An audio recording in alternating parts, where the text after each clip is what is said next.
Yesu nashimwe inshuti za Berwa TV, nizere ko muri amahoro, natwe turamahoro, turashima Imana. Nta gikuba cyacitse muri twe, nta n'igikuba cyacitse mu bacu. Imana y'amahoro nibishimirwe. N'abashuti bacu kuri Berwa TV, twizere ko mumeze neza, kandi naho mutameze neza mukomere. Birashoboka yuko byaba bitameze neza, ariko ntabwo twabaza Imana ngo uragira ute, kuko nibwo bumana bwayo. None bishobora kwanga ariko ejo bikemera, kuko nifite urufunguzo rw'ubuzima bwacu mu biganza byayo. Rero tuteganyiriza ni byiza gusa, ntabwo ari ibibi. Reka rero dusuze inshuti zacu ziri mu Rwanda, inshuti zacu ziri i Burundi, Kenya, Tanzania, Malawi, Uganda, inshuti zacu ziri muri Canada, Amerika, inshuti zacu ziri muri Qatar, Dubai, China, inshuti zacu ziri Oman, inshuti zacu ziri Arabie Saoudite, inshuti zacu ziri mu Bushinwa, inshuti zacu aho muherereye hose mwiyumve mwikaze kuri Berwa TV. Ibisanzwe turi kumwe na Mama Berwa. Tugiye kumva ijambo ry'Imana nk'ibisanzwe. Reka tubanze twiragize Imana y'amahoro, ni ukuri ba yaturinze, tuyicire bugufi kuko tuba twiriwe mu isi yanduye, twahuye n'ibitwanduza. Imana mu izina rya Yesu Kristo, nyakubahwa Imana y'amahoro n'urukundo, Imana y'ubuntu bwinshi, Imana y'imbaraga n'imbabazi, Imana Data yicaye ku ntebe y'icyubahiro, nshiye bugufi munsi y'ibirenge byawe ngo amaraso yawe nabanza nyeza ntunganye, ankureho umugayo, kandi amaraso yawe neza buri muntu wese ugiye kumvira ijambo amutunganye, ugiye kuryumva ntaryumvire muri we, kandi nanjye ugiye kurivuga sindivugire muri nge, ahubwo ururuka wivugire muri nge. Ni ukuri mbisabye nizeye izina ryawe ryera, amina. Reka dusome Nehemiya. Tugiye gusoma Nehemiya 4, igice ni cya 4 n'umurongo wa mbere tugeze ku wa 3. Nehemiya igice cya 4 n'umurongo wa mbere tugeze ku wa 3. Haravuga ngo ariko bukeye Sanibalati na Tobiya n'Abarabu n'Abamoni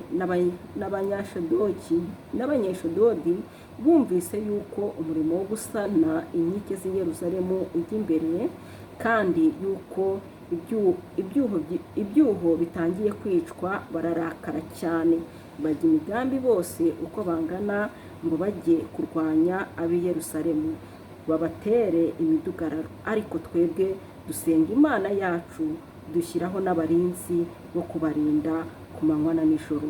Mwakire neza ijambo ry'Imana. Uyu mugabo ni Nehemiya.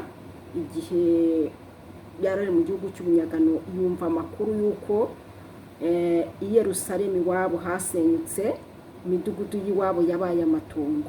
Aravuga ati, ni gute kuri gakondo hasenyuka, ni gute kuri gakondo imidugudu y'iwacu yabaye amatongo? Ngo yinginga umwami cyane kuko yagenderaga mu bitunganye. Atereta umwami aramubwira ati, namenye amakuru ko inkike z'iwacu zasenyutse, wanyemerera nkajya gusana?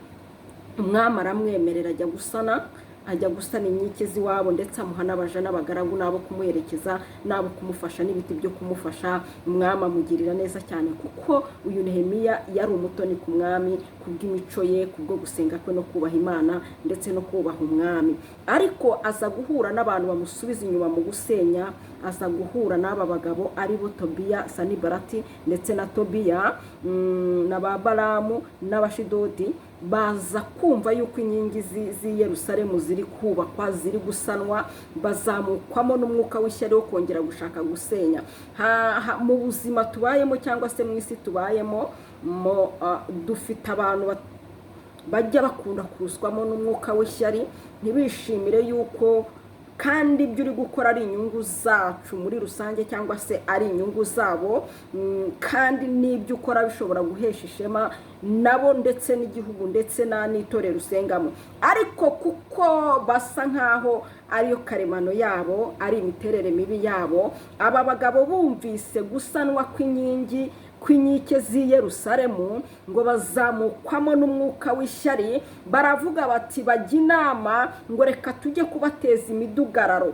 Hari igihe uba wiryamiye wowe wibereye mu byawe, wumva nta n'umuntu bishishikaje, wumva nta n'umuntu ugomba kubica intege, wumva uri mu gikorwa cyiza, ariko abantu ntibishimire ko uri mu gikorwa cyiza. Iyo umuntu ari mu murimo w'Imana, bari mu murimo w'Imana wo gusana inkike z'i Yeriko cyangwa z'i Yerusalemu zari zasenyutse, hari ukuntu uba mu rusengero ukabona ibintu bitagenda neza, ukabona dekorasiyo ntabwo imeze neza, ukumva ugize ishyaka n'umuhati, ukabwira n'abandi atari ko dukoze uku tukatunganya urusengero rwacu, nabo bakaba ari abantu bumva bakumva twakora dekorasiyo bikagenda neza, mukavuga mutari ko duhinduye izi ntebe tukazitera aha byagenda neza, mukavuga mutari ko duhinduye aya meza tukazana aya byagenda neza. Hari abantu binjira mu nzu y'Imana bafite ishyaka ryo kureba ibitameze neza ngo babitunganye,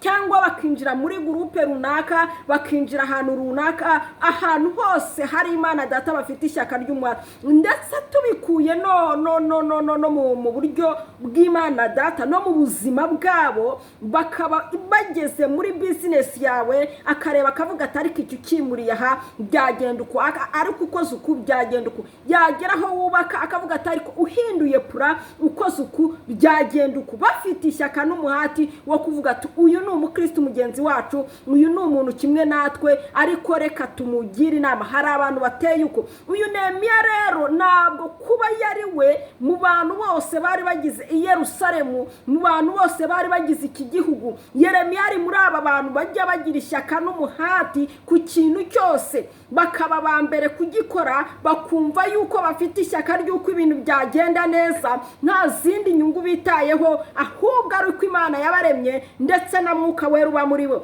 Ngarareba aravuga uyu mugabo Nehemiya, aravuga ati ariko ararira araboroga, haravuga ati inkike z'iwacu zarasenyutse, yinginga umwami ngaciye bugufi cyane ati reka njye gusana. Nk'uko nawe ureba ukabona ibintu birakurenze, ukavuga uti mu itorero biri kwivanga, reka njye gusana, reka njye kuvuga ivugabutumwa, reka maguruke mvuge. Hari ukuntu tujya duhaguruka tukavugira Imana, tukavuga ndetse dushize amanga, tukavuga ngo ibi ntago bikwiye, nta zindi nyungu, tukavuga ngo ibi ntago bikwiye, kwambara uku ntago bikwiye, kwitwara uku ntago bikwiye, ntabwo ari indangagaciro z'umukristo. Twamara kuvuga Batabiya ndetse na Basanibarati bakaza gusenya ibyo twavuze, kuko ari byo bagenderamo, bakakureba nk'ushyanuka, bakakureba nk'uwishyira imbere, kandi wowe uri mu murimo w'Imana.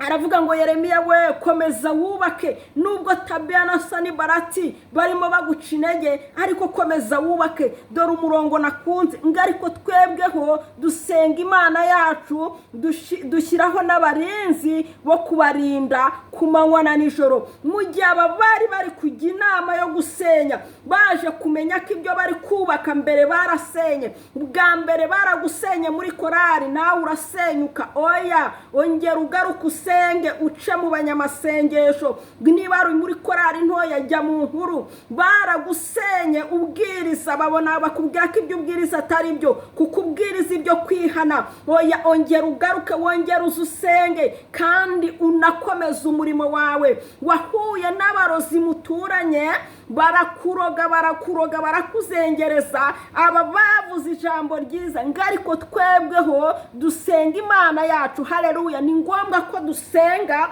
ariko tukagira n'ibindi bintu dukora, ngo dusenga Imana yacu, ngo dushyiraho n'abarinzi bo kurinda ku manywa na nijoro. Ngo barasenga ariko bashyiraho n'abarinzi, kuko iyo basenga gusa byarashobokaga yuko bari kuza bagasenya bikemera. Ngo bashyiraho n'abarinzi. Niba ubizi Imana nitanga ubuzima, nitanga amafaranga, ubizi neza ko hari umurozi uza akanaga ibintu iwawe, nakubwira ngo Imana niguha amafaranga ushyiraho korotira burahanaga ibyo birozi, ni uburinzi. Niba hari umuntu uza kukumviriza mu bicuku bya nijoro ushaka amakuru, Imana niguhe korotire. Niba hari umuntu umenya amakuru, kuko mwicaranye ku budiyakoni, kuko mwicaranye ku murimo runaka, senga ariko ushyiremo n'imbaraga. Soma Bibiliya, usenge kandi unige n'amashuri. Ejo uzamusiga aho ngaho, kuko warasenze ugira n'ikindi gikorwa. Niba umuntu akureba akakurebera yuko muri hamwe, senga ariko unakore cyane. Iyo ubundi gitera abantu kompetisiyo cyangwa igitera abantu guhangana, nuko baba bari hamwe. Aba babarwanyaga bari muri uwo mudugudu bari bamwe barwanyaga Yeremiya, bari bamwe. Izi nkike nabo bagombaga kuzisana. Batubwira ko bazaga bagasanana nabo, ariko byagera mu bicuku bya nijoro bakaza gusenya. Birashoboka ko impamvu ibyawe bisenyuka ubisenya muri kumwe. Senga Imana ikwimure. Niba wabonye ko abisenyera ku iseta runaka mukorana, senga Imana ikujyane City Tower, ikujyana ahandi hantu. Kora cyane ku buryo uva iruhande rwe. Aba barasenze ariko baranarinda.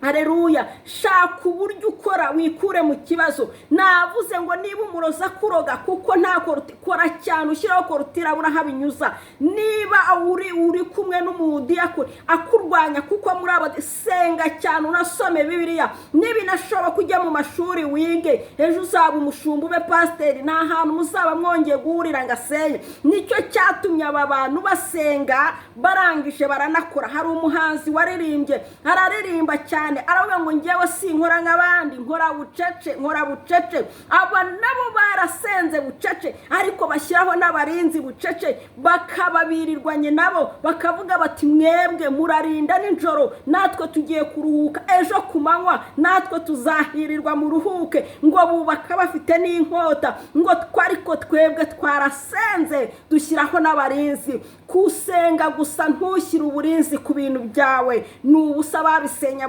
nk'umunota umwe. Gusenga ntushyire protection ku byo wasengeye. Ababisenya baba bakanuye amaso. Senga ariko unarinda ibyawe. Ntabwo Imana yaguha umwana iguha umwana, nurangiza umwana wawe umuhereza umuhisi n'umugenzi. Urasenga ariko ukarinda n'ikibondo cyawe, kuko nicyo ubwenge Imana yaduhaye. Urasenga ariko n'umwana wawe ukaba umufite. Urasenga n'umwana wawe ukamugendana. Aba nabo barasenze baranarindira. Ijambo rishatse kuvuga iki? Ngo dusenga ariko ibyo tugezeho mu masengesho bisohoye tunabirindisha amasengesho ndetse n'ubwenge Imana yaduhaye. Iyo ufashe amasengesho ukayaha agaciro gusa, ariko ugatesha agaciro ubwenge Imana yaguhaye, ntabwo ni ibintu biba bigomba gukorana ubwenge. Kuko Bibiliya yaratubwiye ngo umunyamakenga iyo abonye ikibara kirinda, nagakirinda kuko yasenze gusa, ahubwo niba kibonye ibumoso aca iburyo, niba kibonye inyuma arihuta akaza imbere. Niyo mpamvu mu gusenga dusenga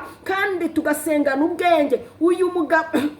Uyu mugabo Salomo naramukundaga, ngo yasabye ikintu cy'igiciro ari bwo bwenge. Aba nabo bagize ubwenge bwo gusenga ndetse no gushyiraho abarinzi. Mwumva akamaro k'ubwenge Imana yabahaye, ko mugomba gusenga ariko munagakoresha ubwenge.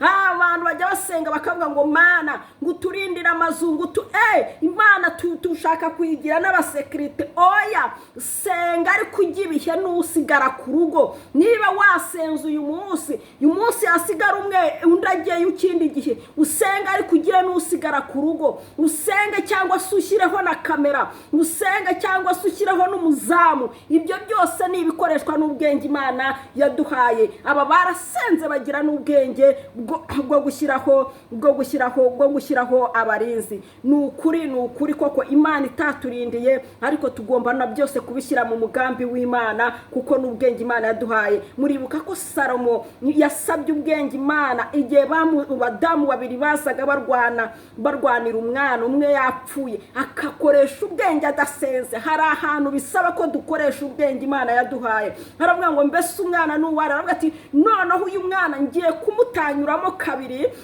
umwe ajyana igisate cye, utari nyina w'umwana aravuza induru, aravuga ati tanyura. Salomo ahita abona ubeshya, aravuga ati mubyeyi jyana umwana. Aha ni amasengesho, aha nibyo tuba twarasabye ariko tudasengeye ako kanya. Nababwira rero ngo musenge ariko munasengana ubwenge. Musenge amasengesho ariko tunakoresha ubwenge Imana yaduhaye, tubuhesha agaciro nabwo. Aha Salomo yari yarasabye iki giciro, dusaba ubwenge. Guhura n'umunyamasengesho usenga ariko atashyira mu ubwenge biragatsindwa n'Uwiteka. Mu yandi magambo, adafite discipline. Imana y'amahoro ibiteho kandi bagirire neza. Mana, mu izina rya Yesu Kristo turagushimye ko wabanye natwe, kandi turagushimye ko uduhaye imbaraga zo gusana inkike zari zarasenyutse mu buryo bwose. Reka abantu bawe wongere ubagarurire imbaraga, uduhe gusana ndetse no kurinda ibyo twagezeho. Mu izina ryawe ryera mbyambaje nizeye, amina. shalom ndabakunda. Mwari kumwe na mama Berwa kuri Berwa TV. Nababwiraga ngo mukore subscribe niba munyuzwe ariko utabikora nk'umuhango. Ni wumva ari icyo ukuye mu ijambo ry'Imana, ukore subscribe tujye tubana mu ijambo ry'Imana rya buri munsi, ndetse utange na link kugira ngo abantu bajye nabo babona ijambo ry'Imana. Shalom.